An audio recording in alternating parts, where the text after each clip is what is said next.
Good day, everyone. This is one of the frequently asked questions.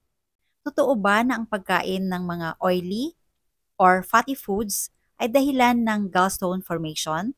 Pero bago ko sagutin ang tanong, ibabalik ko po muna ang question sa inyo. Ano nga ba ang mga oil or fat na inyong ginagamit? Ito po ba ay healthy or unhealthy? Dahil may dalawa pong klase ng oil or fat, saturated or unsaturated fat or oil. Ang mga unsaturated fats ay tinatawag na unhealthy fats at ang mga saturated fats ay siya namang tinatawag healthy fats.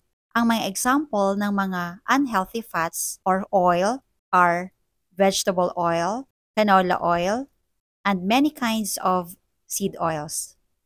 Ang mga example ng saturated fats are coconut oil, lard, ito ay taba galing sa pork, tallow from beef, pure butter, and ghee. Ang mga unsaturated fats are inflammatory. Kaya para maiwasan ang mga inflammations, you must avoid unsaturated fats. Mas kailangan natin ang tinatawag na saturated or healthy fats. Second point, ang mga fatty foods ay hindi po dahilan ng gallstone formation. Dahil ang totoong dahilan ng gallstone formation ay ang low-fat diet. Brief explanation lang po ito para mabilis po natin maintindihan. Ang liver po natin ay gumagawa ng bile. Ang bile na ito ay nakastore sa ating gallbladder. Every time na may kinakain or may kinain po tayo na fatty food, nagko-contract po ang ating gallbladder at ilabas ang bile na nakastore sa ating gallbladder para tunawin ang fat na kinain natin or pumasok sa ating katawan. Pero kung tayo po ay naka-low fat diet, hindi po mag-contract ang ating gallbladder. Hindi din po makakalabas ang bile na nakastore sa ating gallbladder.